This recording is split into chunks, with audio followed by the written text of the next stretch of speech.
Let's turn here to religious diversity in the United States.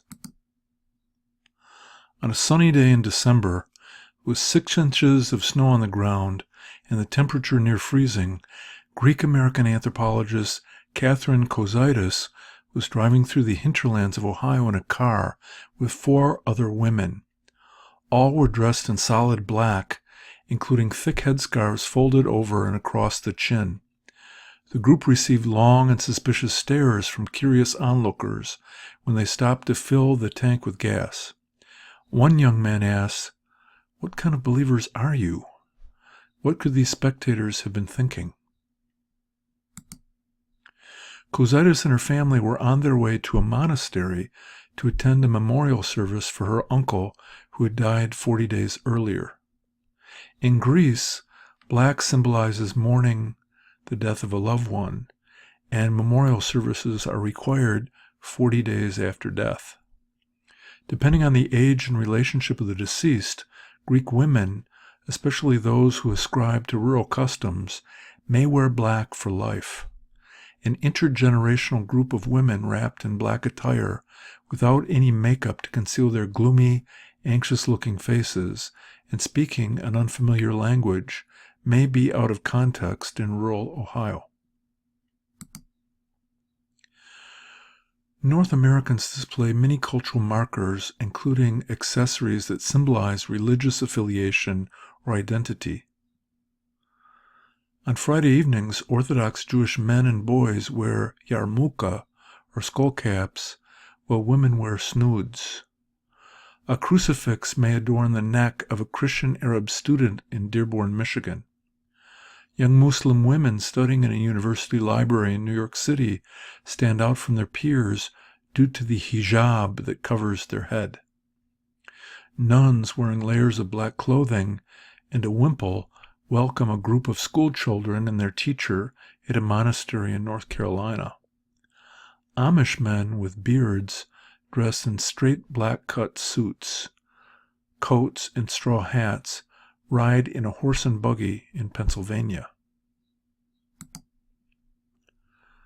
Islam, the religious system of Muslims, remains unfamiliar, ambiguous, and threatening to many Americans. Ignorance of the multiple meanings of the hijab, combined with ethnocentrism, results in prejudiced interpretations of the veil by the masses, as well as by feminists who seek to save Muslim women from what they see as oppression. Anthropologist Laila Abulugud dispels misconceptions of the veil as a mark of sexism. She argues that women redefine the veil as a symbol of agency and empowerment to claim cultural and political identity. Religious symbols provide humans with emotional and intellectual affirmation of their values and beliefs. Such symbols reinforce a collective identity and community among individuals. Religion is a human universal. However, its functions, rituals, and symbols express and reflect varied histories, social systems, political interests, cultural practices, and psychological needs. The hijab, a symbol of Islam, can represent religiosity, modesty, patriarchy, or women's independence among Muslims, while it can stir fear and mistrust among Westerners. What is the relationship in the United States between the church and government? As stated in the First Amendment of the Bill of Rights, Congress shall make no law respecting an establishment of religion. This amendment sets up the separation of church and state by which government is not to interfere in the practice of religion, nor is government considered to be the sphere of religion. Of course, this separation has been harder to maintain in practice. Increasingly, religion and religious views have entered the political realm, where ads have gone so far as to declare that a vote for a particular candidate is a sin against God. On the political left, leaders have targeted evangelicals and warned against fundamentalist involvement in politics. On the right, candidates campaigning as concerned Christians have accused those who oppose their views of Christian bashing. The government of the United States is supposed to guarantee and protect religious liberty without establishing a state religion. Historically, religion has been a potent force for social union and division. Religion is a formal social institution that, for individuals, can provide coherence, meaning, and direction in life. Religion, especially through its rituals, such as bar mitzvah, also serves to create temporary or permanent union among those who carry out the same rituals. Religion creates social divisions within and between societies and nations. Thus, religion both unites and divides. Rituals are formal, that is, they are stylized, repetitive, and stereotyped. People perform them in special or sacred places and at set times. Rituals include sequences of words and actions invented prior to the current performance of the ritual in which they occur. Rituals are social acts. By taking part in a joint public act, performers signal that they accept a common social and moral order. Participation in a ritual can thus be a powerful force for mobilization. Rites of passage are rituals, often religious, that mark and facilitate a person's movement from one social state of being to another. Examples include the Plains Indians' vision quest, First Communion, marriage, funerals, fraternity hazing, etc. According to anthropologists Arnold van Gennep and Victor Turner, rites of passage were often divided into three phases: separation, liminality, and incorporation. In the separation phase, the candidate is separated from a previous social status and begins to move toward a new status. Let's take the secular example of military basic training, or boot camp, in which the recruit leaves home, has a buzz cut, symbolizing separation, or shedding of former skin, and is given new clothes. The movement here is from civilian toward military status. Liminality is the middle phase. It's a learning phase in which the candidate is between two statuses. In basic training, this is the long period in which recruits are cut off from society and subjected to harsh living and training conditions. Incorporation is a ceremony that marks the reincorporation of the person back into society with a new status. In the case of basic training, the recruit now becomes a member of a service corps. The liminal or marginal phase is the most interesting. It's the period between states, the limbo during which people have left one place or state but have not yet entered the next. This is called the liminal phase of the rite. Liminality has certain characteristics. Liminal people occupy ambiguous social positions. They exist apart from ordinary distinctions and expectations. They are in a time out of time, cut off from ordinary society, betwixt and between. Often rites of passage are collective, with a group of people enduring them together. The most notable social aspect of collective liminality is communitas, an intense community spirit, a feeling of great solidarity, equality, and togetherness.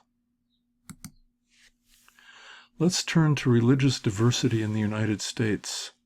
The nation has a long, relatively peaceful history of incredible religious diversity.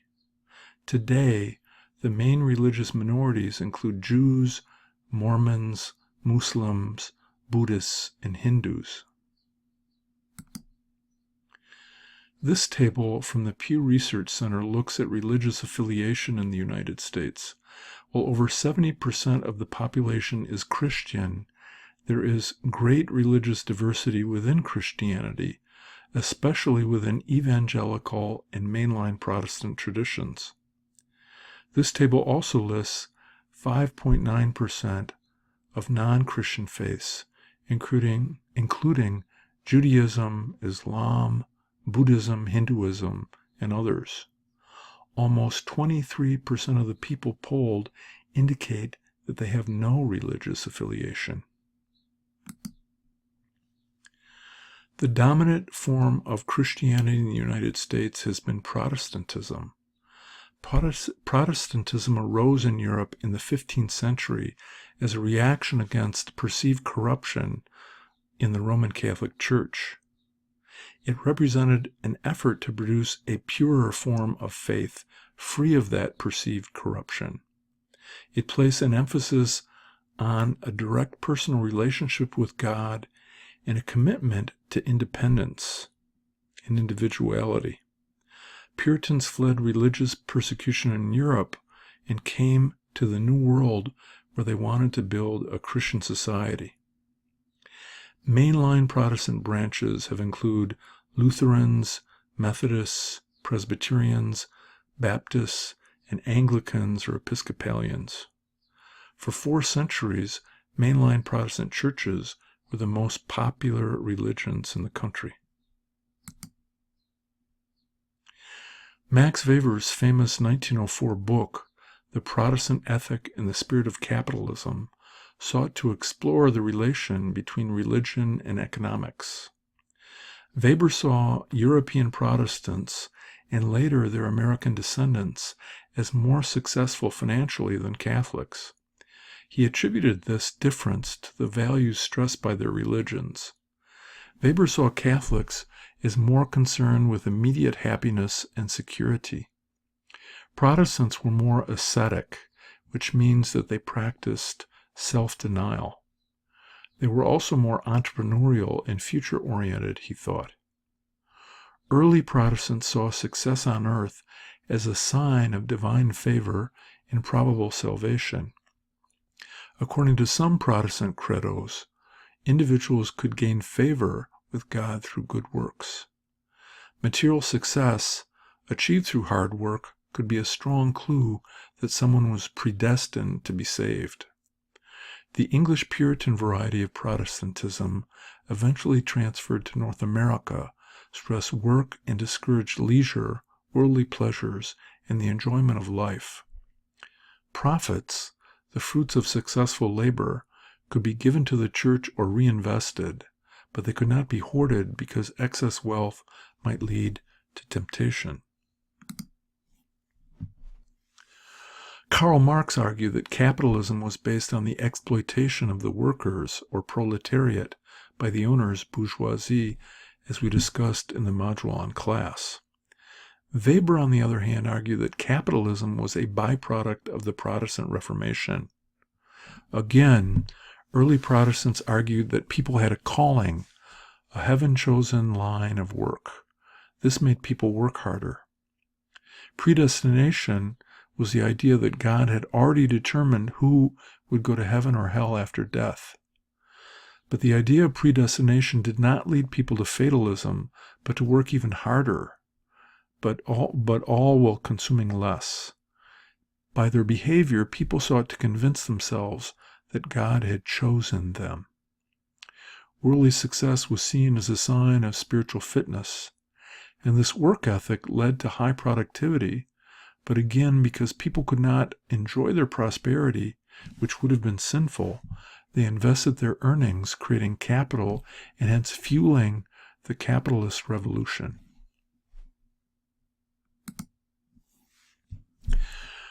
Protestant religious awakenings or revivals date back to the 1730s in the United States, and new religious revivals took place in the 19th and 20th century. The latest awakening or revival period began in the 1960s. This was a period of change, the civil rights era, the sexual revolution, and many people turned to God, who provided clearer rules. This also led to conservative behavior in politics and the movement toward anti-abortion and anti-gay marriage, which has been so influential in political debates over the past few decades. The Black church emerged from the enslavement of African Americans and has become an important and stable institution in African American communities. African American churches drew from African heritage, Europe, and U.S. Christianity, as well as the oppression and suffering of enslavement, Jim Crow, and ongoing discrimination. The Black church played a crucial role in the civil rights movement and continues to provide spaces of healing, redemption, and resistance for African American communities today. Conservative Protestant denominations included the Southern Baptists, the Assembly of God churches, the Church of God in Christ, and Pentecostal churches, and they make up about 25 or 25.4% of the population, right? In these denominations, God is viewed as deeply human and even vulnerable, and he loves us unconditionally. God is our best friend. Thus, there's a warmer but also more severe God willing to punish us for our sins. These conservative denominations emphasize the infallibility of the Bible, which must be interpreted literally. And over the past few decades, they've tended to side with the Republican Party. Jews represent the largest non-Christian religious group in the United States. They are predominantly an urban population. The Jewish group is further distinguished by sectarian differences, including Reform Judaism, or 43% of American Jews, Conservative Judaism, or 31%, and Orthodox Judaism, or 10%. Anti-Semitism, prejudice against and discrimination specifically toward Jews, has been a perennial problem in the country. Many Muslims were brought to America as African slaves. And further, Muslims came and continue to come from Arab countries as well as South Asia, especially India, Pakistan, and Afghanistan, Southeast Asia, including Malaysia and Indonesia, Iran, where the majority is Persian, not Arab, Turkey, where the majority is Turkish, again not Arab, Europe, particularly Albania and Bosnia, and Africa. Under Elijah Muhammad and later Malcolm X, and now Louis Farrakhan, the Nation of Islam evolved into a black nationalist movement rejecting Eurocentric, Christian-centric culture and identity, and tying the African American community to its home continent of Africa and what black Muslims see as its true religion, Islam.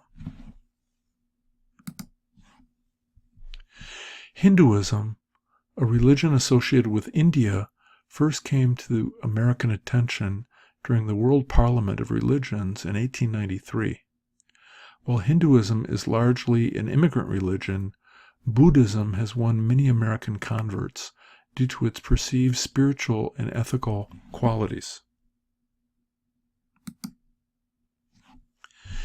In an attempt to make some sense of America's great religious diversity and the association between religion and politics, John Green and Stephen Waldman have classified Americans into 12 religious tribes based on their religious styles and their social and cultural attitudes.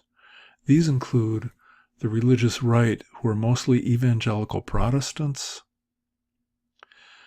Heartland cultural warriors, not as conservative as the evangelicals, but usually in consonance with the religious right. Moderate evangelicals, who are culturally conservative but economically moderate. The religious left, who hold progressive, liberal, religious, and political views. Those who are spiritual but not religious. Black Protestants who are traditional in their religion but liberal in their politics, Jews and other religions who tend to be liberal politically, whatever their religious orientation, seculars who are mostly socially and politically liberal, white bread Protestants, members of the often declining mainline denominations, convertible Catholics, the moderate wing of the Catholic constituency, and Latino Christians, usually Catholic and typically religiously conservative, but not politically liberal. And as the table shows, right, the first three are reliably Republican, 4 through 8 are often reliably Democrat, and 10 through 12 are swing voters, depending on issues and candidates.